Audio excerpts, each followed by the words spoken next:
This story is about a 911 operator who receives a call. It turns out that this call will go on to haunt him for the rest of his life. This is the transcript of the worst 911 call I've ever taken. My name is Michael, and I'm a 911 operator. The following transcript is the most terrifying call I've ever had. 911, what's your emergency? Hello? Replied a gentle, female voice. Yes, what's your emergency, ma'am? Well, I don't know actually.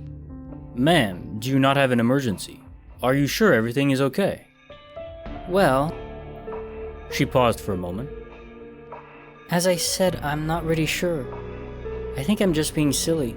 It's probably all in my head. Okay, ma'am. Would you tell me what's going on? I keep hearing something upstairs.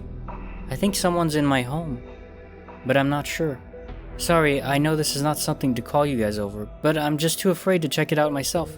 Okay, we'll send over some... A high-pitched scream rang between my ears through the headset. Ma'am, hello? The police are on their way. I had no clue what was going on in that house. All I could hear were the deafening screams and cries of the woman. She had given me her address before that happened. A few weeks later, while sleeping in my bed one night, my house phone rang. I tiredly shuffled towards my bedroom counter and picked up the phone. As soon as I picked it up, I heard my own voice. 911, what's your emergency? I was confused. I hadn't called 911. But even so, why was I hearing my own voice? But then it continued. Hello? Yes, what's your emergency, ma'am? Well, I don't know actually. And so on. Someone was replaying the audio from my 911 call with that woman. Every night since then has been like this. My phone would ring around 1 to 2 a.m., and it would be a replay of my call with that woman, the most haunting call of my career. It pains my heart every day. And sometimes, when I'm getting up from bed in the middle of the night to yet another haunting and torturous phone call, I look out my bedroom window, and I swear I notice slight movement by the bushes in my backyard. It's not the wind.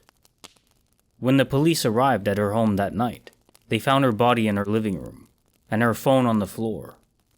The murderer was never caught. He was never caught despite the tip I left the detectives. The thing that happened at the end of my 911 call with that woman. 911, what's your emergency? Hello? Yes, what's your emergency, ma'am? Well, I don't know actually. Ma'am, do you not have an emergency? Are you sure everything is okay? Well, as I said, I'm not really sure. I think I'm just being silly. It's probably all in my head. Okay, ma'am. Would you tell me what's going on? I keep hearing something upstairs. I think someone's in my home, but I'm not sure. Sorry, I know this is not something to call you guys over, but I'm just too afraid to check it out myself. Okay, we'll send over some... There was a pause, a brief moment of silence after the woman's cries ceased. And that's when I heard heavy footsteps approach the phone. Ma'am, hello, are you still there?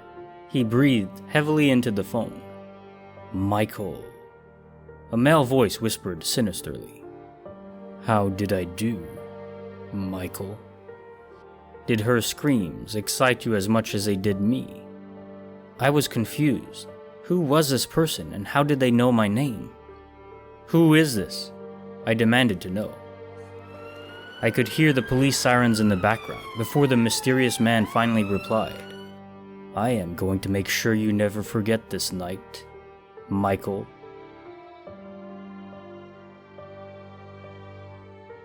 Wow, what a chilling tale that was.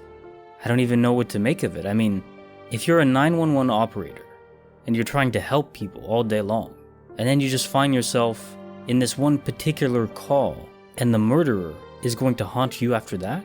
Talk about no good deed goes unpunished. My God, that would be terrifying, at least for me.